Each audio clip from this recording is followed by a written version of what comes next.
Hello friends, आज के इस टॉपिक में हम डिस्कस करेंगे Adam Smiths theory of value, जिसमें हम इस कॉन्सेप्ट को क्लियर करेंगे वाटर डायमंड पैराडॉक्स।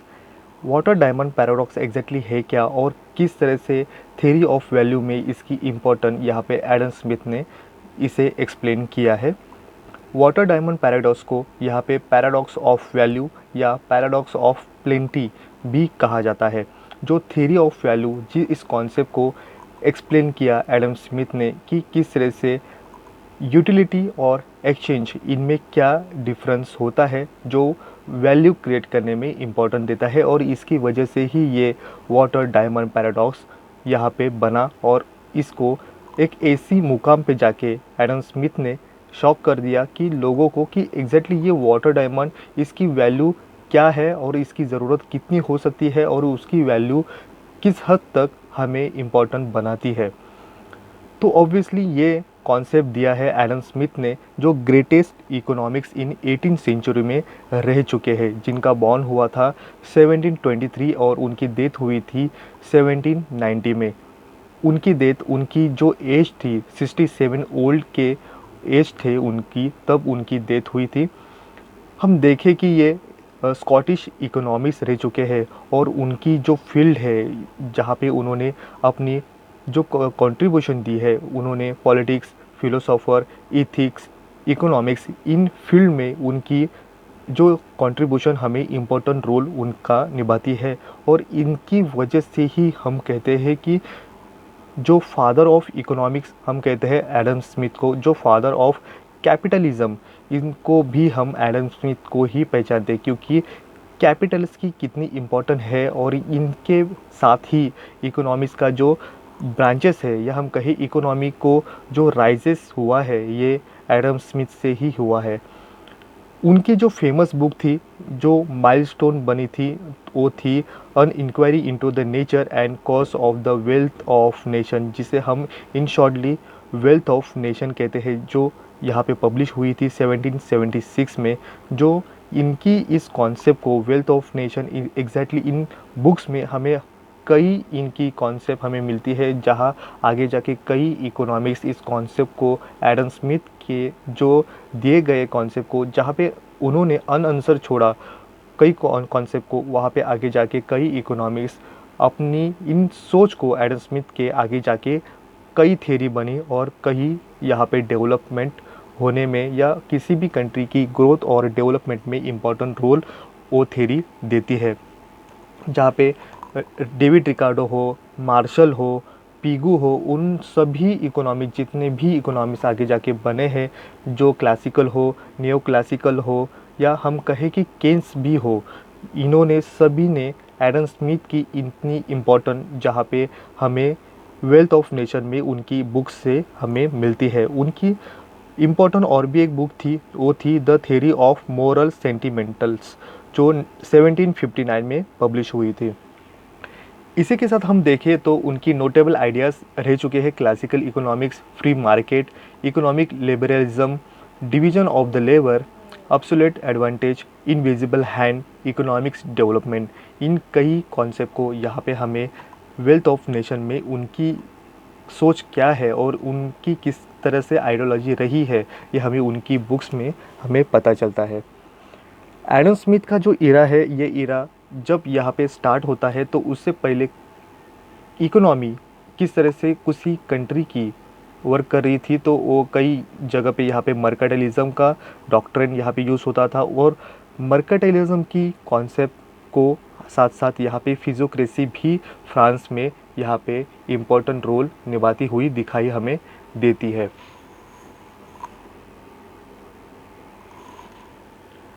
तो हम देखें कि जब यहाँ पे मर्केंटाइलिज्म इस कॉन्सेप्ट को या हम कहें इस डॉक्ट्रिन को भारी मात्रा में एडम स्मिथ के द्वारा यहाँ पे क्रिटिसाइज और अटैक किया गया कि ये मर्केंटाइलिज्म किसी भी कंट्री के लिए जो डॉक्ट्रिन है ये इम्पोर्टेंट नहीं है और किसी भी कंट्री के लिए, इकोनॉमी के लिए ये हार्मफुल है।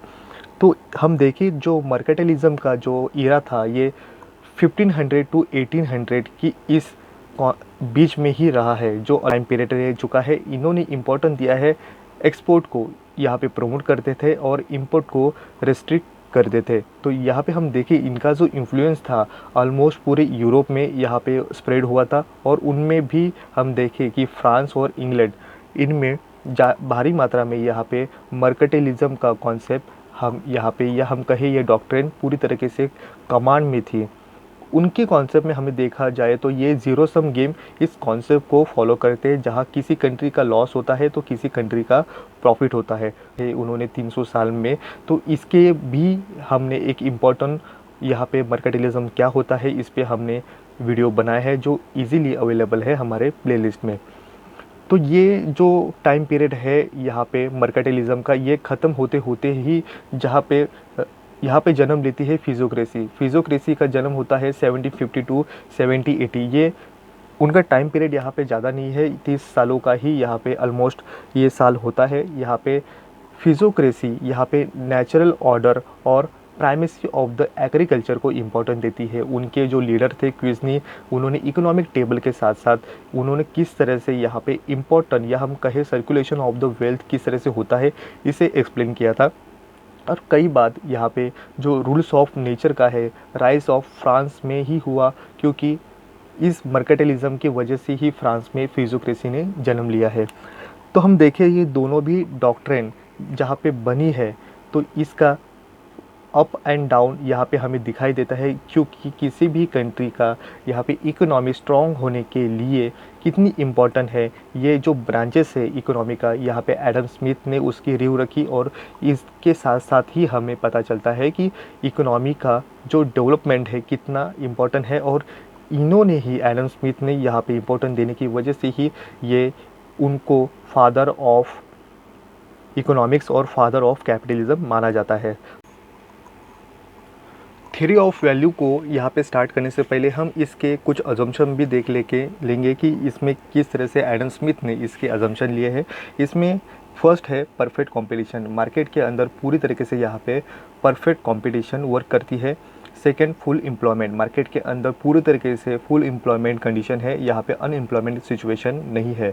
Third, constant return to scale. यहाँ पे जो प्रोडक्शन लेते हुए जो रिटर्न्स यहाँ पे आएंगे, वो ये रिटर्न सब यहाँ पे कांस्टेंट रिटर्न टू स्केल के मुताबिक ही रहेंगे। नेक्स्ट पॉइंट है नो ट्रांसपोर्टेशन कॉस्ट। इस कॉन्सेप्ट में कहा गया है जितना भी यहाँ पे दो कंट्री के बीच में जो ट्रांजैक्शन होगा, या हम कहें कि जो इंपोर्ट एक्सपोर्ट होगा, इनमें ट्रांसपोर्टेशन करने की कॉस्ट यहाँ पे ज़ीरो मानी गई है। नेक्स्ट पॉइंट हमारा बनता है यहाँ पे 2/2/1 ये मॉडल यहाँ पे एक्सप्लेन करता है। यहाँ पे 2 मीन्स यहाँ पे दो कंट्री है, 2 मीन्स यहाँ पे दो कमोडिटी है, और 1 इज़ ये 1 फैक्टर को इम्पोर्टेंट देता है जो है लेबर। इसी के साथ हमारा नेक्स्ट पॉइंट बनता है फैक्टर्स ऑफ प्रोडक्शन। यहाँ पे लेबर है, जहाँ पे इम्पोर्टेंट और सबसे इम्पोर्टेंट यहाँ पे फैक्टर और जो प्रोडक्शन को यहाँ पे वैल्यू क्रिएट करता है वो सिर्फ है लेबर।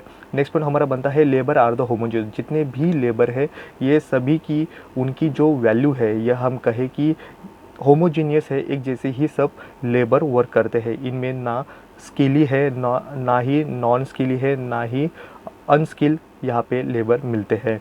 हमारा नेक्स्ट पॉइंट बनता है ओपन इकोनॉमी। मार्केट के अंदर ओपन इकोनॉमी सिचुएशन यहाँ पे वर्क करती है। हमारा नेक्स्ट पॉइंट बनता है labour perfectly mobile with in the country but perfectly immobile between two countries. यहाँ पे जो लेबर है उस कंट्री के अंदर ही ये मोबिलिटी यहाँ पे दिखाई देगी, बट यहाँ पे एक कंट्री से दूसरे कंट्री में जाने के लिए जो लेबर है ये इम्परफेक्टली, या हम कहें कि मोबाइल यहाँ पे परफेक्टली नहीं होगा। और हमारा लास्ट जो पॉइंट इम्पॉर्टेंट है, यहाँ पे एडम स्मिथ यहाँ पे इम्पोर्टेंट देते हैं नो गवर्नमेंट इंटरफेरेंस। लेजर-फेयर इस कॉन्सेप्ट को यहाँ पे पूरी तरीके से यहाँ पे फॉलो करते हैं। किसी भी मार्केट के अंदर जो वर्क होगा ये गवर्नमेंट का इंटरफेरेंस नहीं होना चाहिए, और ये पूरी तरीके से गवर्नमेंट का इंटरफेयर नहीं होने की वजह से जो यहाँ पे इम्पोर्टेंट रोल, यहाँ पे जो मार्केट अपने आप यहाँ पे इनविजिबल हैंड के साथ वर्क करती है। इस तरह से थ्योरी ऑफ वैल्यू इस कॉन्सेप्ट को जब यहाँ पे एडम स्मिथ एक्सप्लेन करते हैं, तो यहाँ पे उन्होंने लेबर थ्योरी ऑफ वैल्यू और production cost theory of value इस तरह के दो यहाँ पे टाइप्स यहाँ पे उन्होंने एक्सप्लेन किए हैं। जहाँ पे लेबर थ्योरी ऑफ वैल्यू में उन्होंने कहा है कि जो यहाँ पे इम्पोर्टेंट, उन्होंने लेबर को ही यहाँ पे मेन फैक्टर यहाँ पे प्रोडक्शन का माना है। तो यहाँ पे जब मर्केंटाइलिज्म में यहाँ पे जो इंटरनेशनल ट्रेड होने को यहाँ पे इम्पोर्टेंट मानते हैं, तो फिजियोक्रेसी में जो नेचुरल ऑर्डर को इम्पोर्टेंट मानते हैं, तो यहाँ पे प्रोडक्शन लेने के लिए सिर्फ और सिर्फ यहाँ पे एक ही फैक्टर इम्पोर्टेंट है, वो है लेबर। इस तरह से थ्योरी ऑफ वैल्यू जनरेट करने वाला जो मेन फैक्टर है उसे लेबर कहा जाता है। इस तरह से एडम स्मिथ कहते हैं। तो यहाँ पे production cost theory of value exactly क्या है, तो ये कहता है कि किसी भी लेबर जब यहाँ पे अपनी वैल्यू क्रिएट करेगा, तो उसकी वैल्यू जब यहाँ पे उसके प्रोडक्शन में ऐड होगी, तो उसे production cost theory of value कहा जाता है।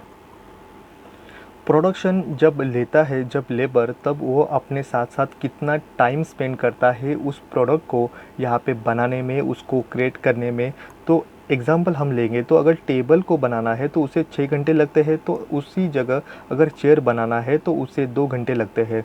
तो एक लेबर अपनी प्रोडक्शन बनाने में कितनी अपनी टाइम स्पेंड करता है, कितना अपना समय यहाँ पे देता है, अपनी वैल्यू यहाँ पे उस प्रोडक्शन को बनाने में जब अपनी वैल्यू ऐड करता है, तो उसकी ऐड करते समय उसकी जो वैल्यू भी ऐड होती है। तो यहाँ पे उस प्रोडक्शन या हम कहें वो गुड्स को बनने में उसकी लेबर और उसकी दोनों की जब वैल्यू बढ़ती है, तब उस सप्लाई और डिमांड से यहाँ पे उसकी प्राइस यहाँ पे डिटरमिन होती है। तो ये प्रोडक्शन बनाने समय जब यहाँ पे लेबर की वैल्यू ऐड होने की वजह से ही यहाँ पे production cost of theory of value ये बनते हैं।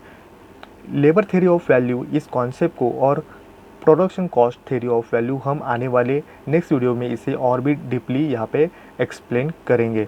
तो आज हम देखेंगे कि what is the value. Value यहाँ पे दो तरीके से होती है, यहाँ पे यूटिलिटी वैल्यू और एक्सचेंज वैल्यू। वैल्यू मीन्स होता है किसी भी ज़रूरत पूरी करने की जो कैपेसिटी होती है गुड्स या कमोडिटी के अंदर, उसे ही कहते हैं वैल्यू। ये वैल्यू हम कंजम्पशन करते हैं, उससे हम जब अपनी डिमांड जब बढ़ती है तो उसकी सप्लाई किस तरह से है, ये जब डिमांड और सप्लाई इस कमोडिटी को यहाँ पे वैल्यू क्रिएट करती है, तो उस तरह से यहाँ पे यूटिलिटी वैल्यू और एक्सचेंज वैल्यू, ये वैल्यू के दो मेन टाइप्स यहाँ पे होते हैं। यूटिलिटी वैल्यू हमें एक्सप्लेन करती है जब किसी गुड्स की हमें ज़रूरत होती है और उसे पाने के लिए हम जब उसको डिमांड करते हैं, तो उसकी क्रिएट होने वाली जो वैल्यू होती है उसे ही यहाँ पे यूटिलिटी वैल्यू कहा जाता है। एग्जाम्पल होता है पानी। पानी की वैल्यू हमें ज़्यादा है तो हम पानी पिएंगे, तो या हम कहें कि जो एयर है, एयर के बिना हम ज़िंदा नहीं रह सकते, तो इसकी जो वैल्यू है, ये वैल्यू अपनी यूटिलिटी ज़रूरतें पूरी करने की वजह से उसकी वैल्यू बढ़ती है। तो ये परफेक्टली एग्जाम्पल होता है। सेकंड होता है एक्सचेंज वैल्यू। एक्सचेंज वैल्यू कहता है कि एक गुड्स के बदले हम दूसरे कितने गुड्स को ले सकते हैं, तो इनमें जो एक्सचेंज होगा, एक गुड्स के बदले हम दूसरा एक्सचेंज करने में कितने उसके बदले गुड्स लेंगे, तो उसका जब यहाँ पे डिसाइड करेंगे कि उसकी डिटरमिन किस तरह से होगी, इन दोनों में जो डिफरेंस होगा इसी को ही एक्सचेंज वैल्यू कहा जाता है। पहले के ज़माने में जो बार्टर सिस्टम होता था कि एक जो कमोडिटी है उसको देने के बदले हम कितने दूसरे अदर कम वैल्यू वाले जो कमोडिटी है उसको हम लेंगे, तो ये बार्टर सिस्टम का एक परफेक्ट एग्जांपल एक्सचेंज वैल्यू का बनता है। बट एडम स्मिथ इन दोनों कॉन्सेप्ट में जो यूटिलिटी वैल्यू है और एक्सचेंज वैल्यू है, इसको जब एक्सप्लेन करते हैं तो वो कहते हैं कि जब किसी गुड्स की वैल्यू यहाँ पे डिसाइड नहीं करती है कि उसकी यूटिलिटी कितनी है। अगर हम कहें कि किसी गुड्स की अगर यूटिलिटी अगर ज़्यादा है, तो ये डिपेंड नहीं करेगा कि उसकी एक्सचेंज वैल्यू भी ज़्यादा हो सकता है उसकी एक्सचेंज वैल्यू कम हो। या हम कहें किसी गुड्स की अगर एक्सचेंज वैल्यू ज़्यादा है, तो ये उसकी यूटिलिटी वैल्यू कम हो सकती है। इस कॉन्सेप्ट को जब यहाँ पे उन्होंने इस आइडिया को यहाँ पे लोगों के सामने प्रेजेंट किया, तो ये प्रेजेंट करते समय उन्होंने वाटर डायमंड पैराडॉक्स इस कॉन्सेप्ट को आगे लेके आए हैं।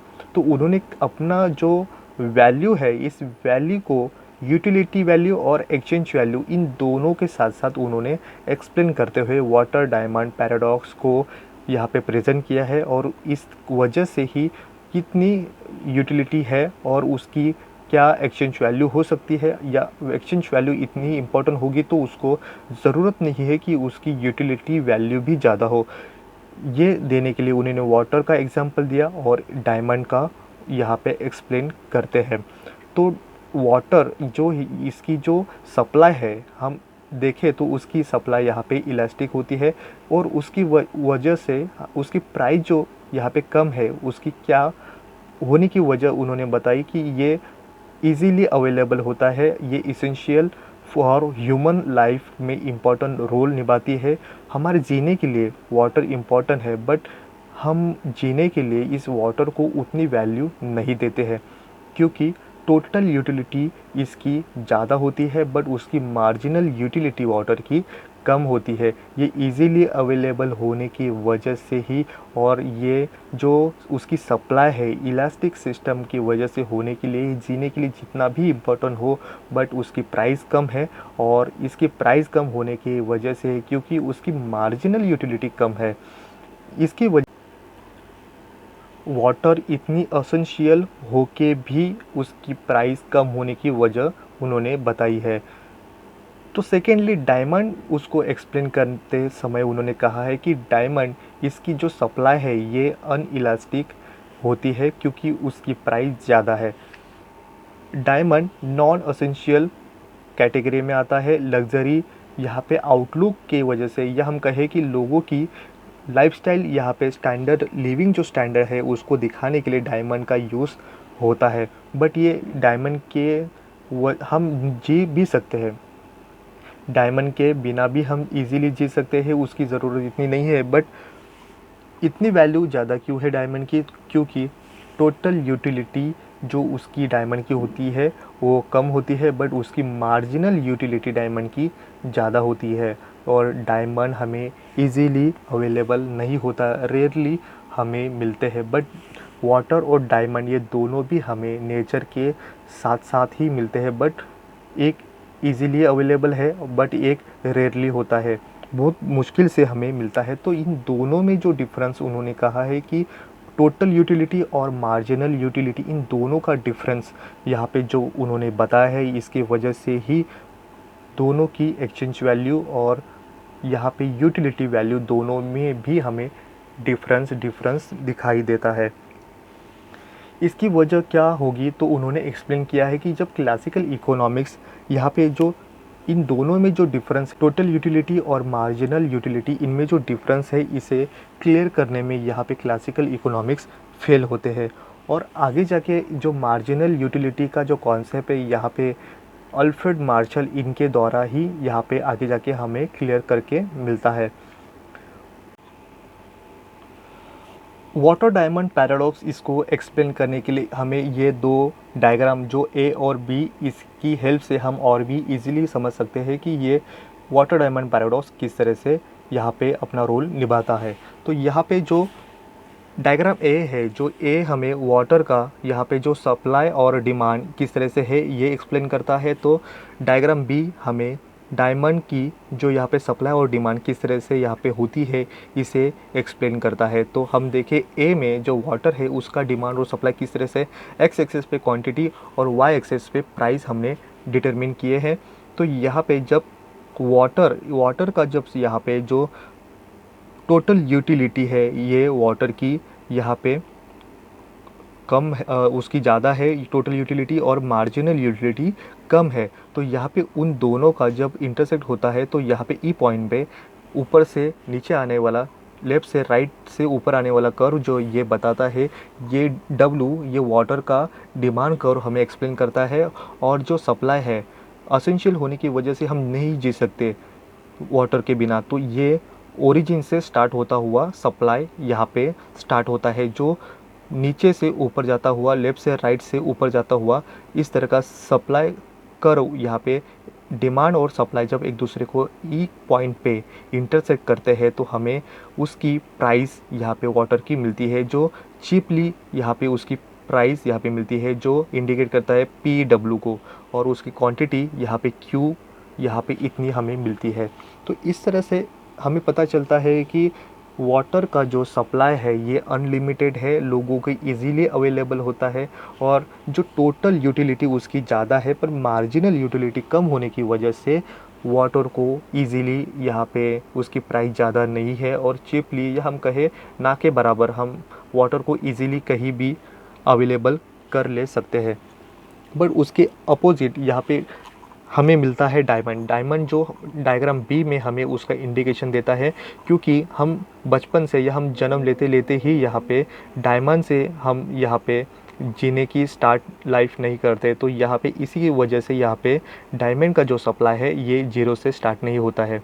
तो डायमंड यहाँ पे एस डी से यहाँ पे स्टार्ट होता है, क्योंकि हमारे लाइफ में जब हम बड़े होते हैं तब हमें उसकी जब वैल्यू है, या हम कहें कि उसकी लग्जरी लाइफ हमें जब इम्पोर्टेंट रोल देती है, तब हम उसका यूज़ करते हुए दिखाई देते हैं। जो डायमंड अपने लाइफ में लग्जरी, या हम कहें कि लाइफस्टाइल स्टैंडर्ड लिविंग को इम्पोर्टेंट देता हुआ दिखाई देता है। इसी वजह से यहाँ पे इसका जो सप्लाई है ये ज़ीरो से नहीं होता है। बट यहाँ पे वाटर का जो बताया है ये ज़ीरो से स्टार्ट होता है, क्योंकि हम जैसे ही लाइफ में जितनी इम्पोर्टेंट हमें सांस लेने की होती है, उतनी ही इम्पोर्टेंट हमें वाटर पीने के लिए भी इम्पोर्टेंट जो एसेंशियल में आता है। उसी के साथ साथ हमारा जो डायमंड का जो कर्व है यहाँ पे एस डी ये एक्सप्लेन करता है सप्लाई। जो एस डी इस पॉइंट के साथ नीचे से ऊपर जाता हुआ, लेफ़्ट से राइट से नीचे से ऊपर जाता हुआ एस डी ये हमें सप्लाई कर्व दिखाई देता है। बट यहाँ पे डिमांड कर्व जो हमारा डायमंड का है वो ऊपर से नीचे, लेफ़्ट से राइट से नीचे आता हुआ दिखाई देता है, जहाँ पे ई पॉइंट को यहाँ पे इंटरसेक्ट करता हुआ दिखाई देता है। यहाँ पे जब दोनों इंटरसेक्ट करते हैं तब यहाँ पे उसकी क्वांटिटी ओ क्यू और प्राइस पी डी इस तरह से हमें मिलती है। तो इस तरह से ये हमें पता चलता है कि ई पॉइंट में ये एक्सप्लेन करता है कि डायमंड की जो टोटल यूटिलिटी ये कम होती है, बट उसकी मार्जिनल यूटिलिटी यहाँ पे डायमंड की ज़्यादा होने की वजह से प्राइस ज़्यादा होते हैं डिमांड के। जो उसका जो सप्लाई होता है ये सप्लाई लिमिटेड होता है, रेयरली हमें किसी के पास डायमंड मिलता है। और उसी के साथ जब उसकी प्राइस ये उसकी जो स्केर्सिटी है ये ज़्यादा होने की वजह से ही डायमंड की प्राइस ज़्यादा होती है। जो असेंशियल में नहीं आता है, नॉन असेंशियल में कंडीशन में या हम कैटेगरी में उसे डायमंड को लेते हैं। लोग डायमंड के बिना भी जी सकते हैं, बट अपोजिट इसके हमें पता चलता है कि वाटर जो इतना असेंशियल है कि लोग उसके बिना, पीने के बिना यहाँ पे रह ही नहीं सकते। तो इस तरह से एडम स्मिथ को यहाँ पे जो उन्होंने ब्रीफली हम इसे एक्सप्लेन करेंगे, जो वाटर और डायमंड इनमें प्राइस यहाँ पे ज़्यादा कम होने की वजह उन्होंने सप्लाई, उसकी यूटिलिटी, उसकी डिमांड और उस पर डिपेंड करेगी उसकी प्राइस, इस कॉन्सेप्ट को यहाँ पे ऐसे इस तरह से एक्सप्लेन किया है। जो वाटर यहाँ पे इजीली अवेलेबल है, उसका जो सप्लाई है ये अनलिमिटेड है और उसकी स्केर्सिटी उतनी नहीं होने की वजह से उसकी प्राइस कम है। और डायमंड को यहाँ पे रेयरली बताया गया है, जिसकी सप्लाई लिमिटेड है, उसको रेयरली मिलती है।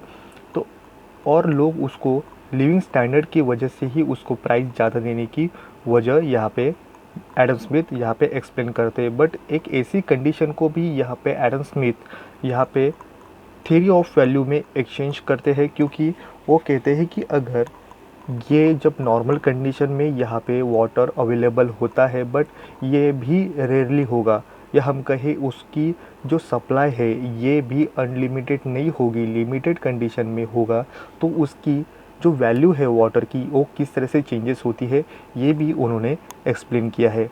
अगर रेगिस्तान में अगर वाटर जहाँ पे उसका सप्लाई कम है और ये बहुत डिफ़िकल्टली मिलता है, तब उस कंडीशन में वाटर और डायमंड की क्या सिचुएशन होगी, इस तरह से वो भी एक्सप्लेन करते हैं। मान लेते हैं कि डिज़र्ट में या हम कहें रेगिस्तान में, वहाँ पे दोनों को भी यहाँ पे रेयरली माना जाता है। जब यहाँ पे उस कंडीशन में रेगिस्तान में वाटर भी रेयर है और डायमंड भी रेयर है, इस कंडीशन में किसकी वैल्यू यहाँ पे बनेगी? क्योंकि रेगिस्तान में पानी के बिना आप जी नहीं सकते, वाटर के बिना नहीं जी पाने की वजह से आपके सामने दो ऑप्शन है। एक तो वाटर है जो आप नहीं पियेंगे तो आप मर जाएंगे, बट वहाँ पे डायमंड भी है, डायमंड आप क्या करेंगे उसका, अगर आप जी नहीं पाएंगे तो डायमंड लेके आप क्या करेंगे। तो इसकी वजह से डिज़र्ट में यहाँ पे आप प्रेफरेंस देंगे वाटर को, जहाँ पर इसी कंडीशन में यहाँ पे जो वैल्यू है यहाँ पे वाटर की बढ़ेगी, जहाँ पे प्राइस उसकी कई गुना बढ़ेगी, क्योंकि आपको जीना है तो आपको उसकी हाई वैल्यू प्राइस देनी पड़ेगी। अगर उसी कंडीशन में दूसरा ऑप्शन उन्होंने दिया है कि ये अगर दोनों भी ईज़िली अवेलेबल होंगे तो क्या कंडीशन होगी। जब यहाँ पे पानी भी आपको फ्री में मिलेगा, डायमंड भी आपको फ्रीली मिलेगा, तो उस सिचुएशन में क्या कंडीशन होगी। जो दोनों भी इजीली अवेलेबल है तो आप जीने के लिए आप पानी ही पहले प्रेफरेंस करेंगे, क्योंकि डायमंड भी आपको फ्रीली है, इजीली अवेलेबल है, दोनों का सप्लाई यहाँ पे अनलिमिटेड होगा। तो आप क्या प्रेफरेंस करेंगे, तो आप इस कंडीशन में वाटर को ही प्रेफरेंस देंगे, क्योंकि आपको जीने के लिए पानी इम्पोर्टेंस है। तो यहाँ पे भी वैल्यू यहाँ पे पानी की बनती है, जहाँ पे बहुत कंडीशन रेयर कंडीशन में होगा। तो जहाँ पे रेगिस्तान का एग्जांपल दिया है वहाँ पे यहाँ पे जो वैल्यू होगी वो जो वाटर की ये ज़्यादा होगी, कंपैरिजन डायमंड की कम होगी। बहुत कंडीशन में दोनों भी इजीली अवेलेबल होंगे, बट यहाँ पे दोनों को भी यहाँ पे फ्रीली मिलता है, तो आप यहाँ पे डायमंड को वैल्यू कम देंगे, उसकी ऑब्वियसली डायमंड की वैल्यू कम होगी। तो यहाँ पे आपको जीने के लिए वाटर आप प्रेफरेंस देंगे। तो इस दोनों भी कंडीशन में यहाँ पे दोनों भी कंडीशन में हमें जो वाटर और डायमंड इनकी कंडीशन यहाँ पे भी चेंज हो सकती है। इस तरह से हमें थ्योरी ऑफ वैल्यू एक्सप्लेन करती है, जहाँ पे नॉर्मल कंडीशन में वाटर और डायमंड की क्या सिचुएशन होगी, और जब रेयरली कंडीशन दोनों को यहाँ पे होगी तो क्या दोनों का कंडीशन होगा, और इजीली अवेलेबल होगा जहाँ पे दोनों का सप्लाई यहाँ पे अनलिमिटेड है, तो उस कंडीशन में भी क्या होगा। तो जीने के लिए इम्पोर्टेंट वाटर है, तो वाटर का रेफरेंस ज़्यादा होगा दोनों भी कंडीशन में। बट यहाँ पे नॉर्मल कंडीशन में जब यहाँ पे थ्योरी ऑफ वैल्यू इम्पोर्टेंट देती है, जहाँ पे यूटिलिटी वैल्यू और एक्सचेंज वैल्यू इन दोनों में डिफरेंस इस वजह से ही होता है, जहाँ पे डायमंड उसकी वैल्यू ज़्यादा होती है और वाटर की वैल्यू कम होती है। तो इस तरह से यहाँ पे जब एक्सप्लेन करने में यहाँ पे क्लासिकल थ्योरी जो मार्जिनल यूटिलिटी और टोटल यूटिलिटी इन दोनों में डिफरेंस नहीं करने की वजह से ही थ्योरी ऑफ वैल्यू जो यहाँ पे एडम स्मिथ ने इस कॉन्सेप्ट को दे के लोगों को सरप्राइज़ किया, और इस वैल्यू कॉन्सेप्ट को और भी यहाँ पे कन्फ्यूजन करने वाली सिचुएशन उस समय क्रिएट हो चुकी थी। तो इस तरह से इस कॉन्सेप्ट में यहाँ पे थ्योरी ऑफ वैल्यू जो वाटर डायमंड पैराडॉक्स इस तरह से क्रिएट होता है। और हमारा लास्ट यहाँ पे जो पॉइंट बनता है वो है क्रिटिज़म्स। इस तरह से ये वाटर डायमंड पैराडॉक्स में किस तरह से यहाँ पे क्रिटिस किए गए हैं, ये इस तरह से है। यहाँ पे फर्स्टली बताया गया है, यहाँ पे अज्यूम किया है फुल एम्प्लॉयमेंट कंडीशन मार्केट के अंदर होती है, जो यहाँ पे एक अनरियलिस्टिक कंडीशन है, जहाँ पे किसी भी मार्केट के अंदर यहाँ पे फुल एम्प्लॉयमेंट कंडीशन नहीं होती है। सेकेंड हमारा पॉइंट बनता है, अज्यूम किया गया है परफेक्ट कॉम्पिटिशन। किसी भी मार्केट के अंदर फुल यहाँ पे परफेक्ट कंपटीशन सिचुएशन नहीं होती है, जो अनरियलिस्टिक कॉन्सेप्ट लगता है। थर्ड हमारा पॉइंट बनता है, अज्यूम किया गया है no transportation cost. Adam Smith ने कहा है कि प्रोडक्शन को इस एक कंट्री से दूसरी कंट्री में जब ट्रांसपोर्टेशन करने की जो कॉस्ट आती है ये ज़ीरो होती है, जो रियलिस्टिक नहीं लगता। हमारा नेक्स्ट पॉइंट बनता है, इग्नोर किया गया है इम्पोर्टेंस ऑफ द यूटिलिटी। इस कॉन्सेप्ट में जहाँ पे यूटिलिटी वैल्यू में यहाँ पे इग्नोर किया गया एडम स्मिथ के द्वारा, बट यहाँ पे एक्सचेंज वैल्यू को इम्पोर्टेंस दिया गया है। जो यहाँ पे यूटिलिटी एक ऐसी कॉन्सेप्ट बनी जहाँ पे अल्फ्रेड मार्शल ने यूटिलिटी को लोग कौन से भी प्राइस में अपनी ज़रूरतें पूरी करने के लिए जब उसकी यूटिलिटी ज़्यादा होगी तो वो कोई भी प्राइस में ख़रीदने की कोशिश करते हैं। इस कॉन्सेप्ट को पूरी तरीके से यहाँ पे एडम स्मिथ ने इग्नोर किया और यहाँ पे एक्सचेंज वैल्यू को इम्पोर्टेंस दिया है। हमारा नेक्स्ट पॉइंट बनता है confuse concept of the theory of value. इस कॉन्सेप्ट में यहाँ पे थ्योरी ऑफ वैल्यू एक्सप्लेन करते समय यहाँ पे एडम स्मिथ ने कई यहाँ पे वैल्यू यहाँ पे इम्पोर्टेंट बने, और किस तरह से यहाँ पे लेबर थ्योरी ऑफ वैल्यू और production cost theory of value in दोनों में बनाने समय और भी कन्फ्यूजन लगने वाला कॉन्सेप्ट बताया, जहाँ पे यूटिलिटी और एक्सचेंज वैल्यू इनमें भी एक्सप्लेन करते समय इनमें किस तरह से यहाँ पे यूटिलिटी को और एक्सचेंज वैल्यू में क्या इम्पोर्टेंट है और उनमें क्या डिफरेंस है। जब यहाँ पे वैल्यू की थ्योरी या यहाँ पे एक के बाद एक ऐसे देने लगे एडम स्मिथ, तो यहाँ पे लोगों को और भी कन्फ्यूजन हुआ कि एग्जैक्टली ये थ्योरी ऑफ वैल्यू में कितने यहाँ पे कन्फ्यूजन लगने वाली कॉन्सेप्ट यहाँ पे एडम स्मिथ देते हैं। हमारा नेक्स्ट पॉइंट बनता है साइक्लिकल रीजनिंग। यहाँ पे इस कॉन्सेप्ट में बताया गया है जहाँ पे लेबर थ्योरी ऑफ वैल्यू जो इम्पोर्टेंट यहाँ पे फैक्टर माना गया है, जहाँ पे एडम स्मिथ प्रोडक्शन को यहाँ पे लेबर थ्योरी इम्पोर्टेंट मानते हैं, बट यहाँ पे उसके साथ साथ जब यहाँ पे प्रोडक्शन कॉस्ट लिया जाएगा तो इस प्रोडक्शन कॉस्ट में जब लेबर की वैल्यू या हम कहें उसकी लगती है प्रोडक्शन लेने में, उसके साथ उसकी प्राइस भी उस गुड्स की यहाँ पे ऐड होती है। तो एक टाइप से हम कहें कि अगर प्राइस ज़्यादा है क्योंकि लेबर ज़्यादा लगे हैं, या हम कहें कि लेबर ज़्यादा लगे हैं इसके वजह से ही उस गुड्स की प्राइस बढ़ी है, तो क्या इस कॉन्सेप्ट को हम कहें कि कौन से चीज़ ज़्यादा लगी है और इसकी वैल्यू कौन से मेजर पॉइंट पे करेंगे।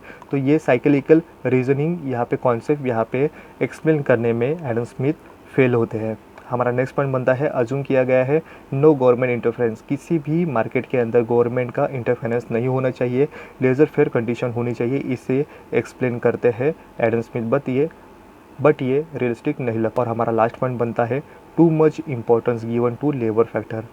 एडम स्मिथ ने सिर्फ प्रोडक्शन फैक्टर के सिर्फ एक ही फैक्टर होता है, वो होता है लेबर फैक्टर, जिससे पूरी तरीके से इम्पोर्टेंट दिया है और प्रोडक्शन बनने में इम्पॉर्टेंट रोल लेबर का ही होता है। इस तरह से उनकी थॉट्स हमें पता चलते हैं।